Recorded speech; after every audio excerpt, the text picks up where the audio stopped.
Hello guys, welcome back to Mark Shrimp Tanks. In today's video we are going to cover the top 3 mistakes new shrimp keepers will make and how to avoid them. And it's coming right up.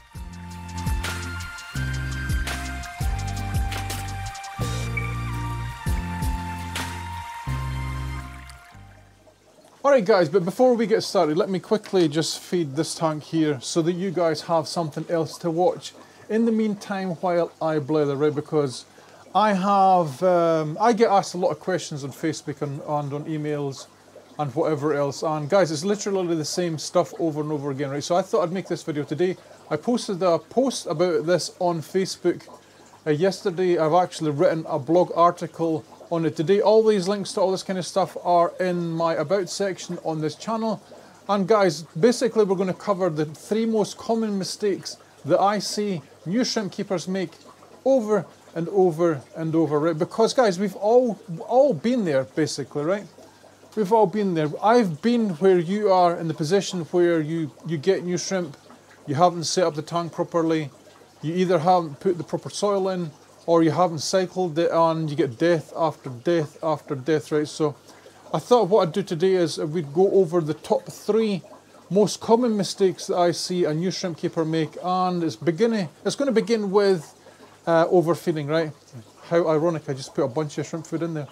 As we're going to start with overfeeding, right? Because it is probably the #1 shrimp killer in the hobby. That is when you put too much food in the tank, the shrimp don't eat it, and the shrimp just basically die, right? And this is, guys, is because you have to remember that the shrimp tanks are enclosed environment, right? So we're responsible for things like the filtration, the soil, how much water movement there is, how many plants there are, right? And all this affects how a tank is able to absorb all this extra food that we add in, right? So it is a massive issue when you have not so many shrimp and you put more food in than you think that the shrimp need. Oh God, I don't have blather, don't I?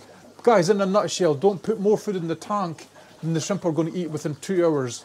That is it, right? Because all this food you put in here, put it into the tank, if the shrimp don't eat it, it will break down into its basic forms, right? And it will produce ammonia, right? And ammonia is very, very, very toxic in an aquatic environment, right? So it's something that you want to avoid. This is the #1 common mistake that I see new shrimp keepers make, and that is putting too much food in the tank. Don't do it. Use the 2-hour rule and you'll be fine. Alright guys, so the second biggest mistake that I see new shrimp keepers make is they don't learn to understand basic water parameters. And it becomes a big issue because if you're not measuring your water parameters and you have shrimp dying, then you have no clue why they're like going lethargic, sitting in the bottom of caves and whatever else. You have no clue, and it becomes an impossible situation to answer. Like, for example, if you go for help on a Facebook group and you say, all my shrimp are dying, blah, blah, blah, blah, blah. I don't know my parameters, but help me. Nobody can help you, right? So this is the second biggest mistake that I will see new shrimp keepers making, is that they don't learn how to do basic water testing, right? So you basically want to learn how to test your pH, right? Guys, if you're setting up a brand new tank as an example, right, you want to test things like ammonia, nitrates, nitrites, right, KH, GH. And these are all things that you should learn to test. I do understand that in the beginning when a lot of people start shrimp keeping that they maybe can't afford all these tests, but guys, what's that, 5 tests? Right, and within those 5 tests, I mean, at a push you could probably use test strips as well, but I think a liquid test kit probably is more accurate, right? So you want an ammonia test kit, you want a nitrite test kit, nitrate test kit, a KH test kit, and a GH test kit. At the very, very minimal, guys, you will want an ammonia test kit, because if you have a new tank that you've set up, if there's any ammonia in the tank, you put your shrimp in there, they're dead. Right, so you want an ammonia test kit. This is the very, very minimalist stuff that you need. You need a GH test kit, because this tells you how your general hardness of the water, and you need a KH test kit, probably not so as much as the GH one, but all these readings, guys, they all interlink with each other, right? For example, let me just give you an example, because it's easier to give you an example than for me just to blather on. If I know, for example, that your GH is a 6 and your carbonate hardness is a 2, you have a very high chance that your pH is going to be around about a 7. Right? It's just about working these little things out. And you can this works in backwards and reverse engineering as well. So, for example, if you have an inert tank, right, and you have a GH of 6 and you have a carbonate hardness of 0, right, and then you tell me that your pH is 6.57, something like that, right? How will I know what is wrong with your water? Basically through experience, knowing that a 0 kH means that you have no buffer in your tank, right? You have nothing to stop your pH swinging up and down, right? So that would be the first thing that I tell you to fix. So the biggest issue is for new shrimp keepers is they ignore the need to test their water parameters. Right? So fix it. Go out and get yourself the basic test kits. There's 5 of them, I would say, are the basic ones. 3 you can get away with, as I said before. But yeah, we can't help you if you don't know what your water is made up of in the first place, right? So go out, get some test kits, learn how to use them, and yes, let's get on to the next part. All right, guys, the third biggest mistake a new shrimp keeper will make, that is basically not cycling their tanks properly. Right, and again, this comes down to the ones that we just mentioned before, the parameters. You see what I mean when I'm saying all of this is interlinked with each other? It is. Right, if you don't cycle your tank properly before you add your shrimp, the shrimp will be kaput. Right, and let me give you an example as to how these answers can be different depending on your tank setup.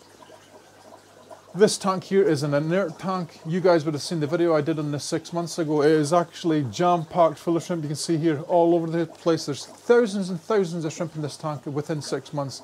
Right, guys, and I worked out what I needed to do with this tank. It needed to have a decent GH and it needed to have a decent KH. Please excuse my stuttering. That is something that's never changed in all the years I've been doing shrimp keeping videos. I still stutter all the time. But I don't want to cut all that out because it's part of who I am. Let's not go off on a tangent. So this tank is a Neocaridina tank, right? And I've told you the 2 parameters that I know from the start. I use reverse osmosis water, I use a buffer, and that buffer sets my parameters to the things we just talked about, the GH and the KH. So I know that this tank will be roughly about a 7 pH, right? And I'm telling you this, guys, because when you start to understand all these smaller parameters, you can get away with doing more. When I set up this tank, I set this tank up in 1 week.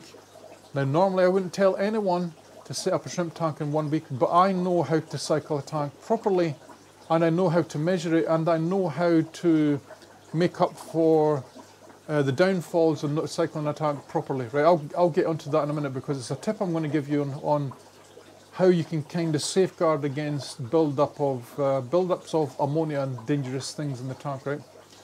So, as we said, I started this tank up within 1 week. I used bacteria.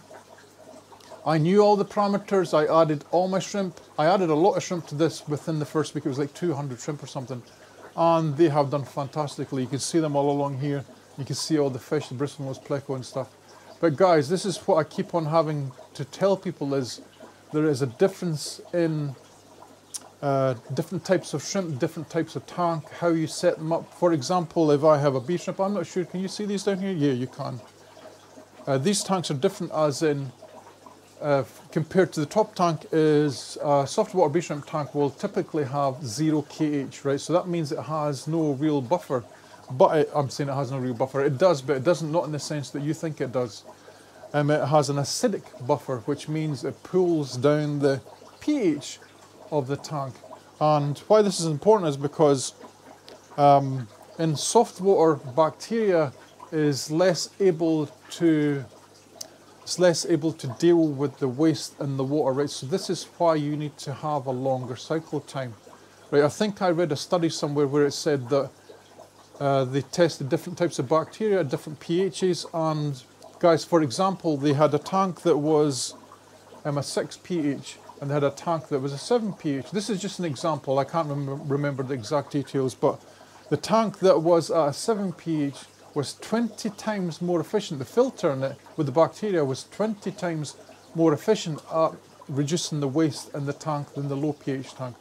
So because of this, we have to cycle the lower pH tanks for much, much longer, right? Because it takes that much longer for the tanks to deal with the waste in the water. Okay, I hope this is all making sense. I know I go off on huge tangents, but I think you guys probably appreciate this type of video more than my other ones when I just make absolute crap. Anyway, let's get on to the next part, and let's see where we go from there.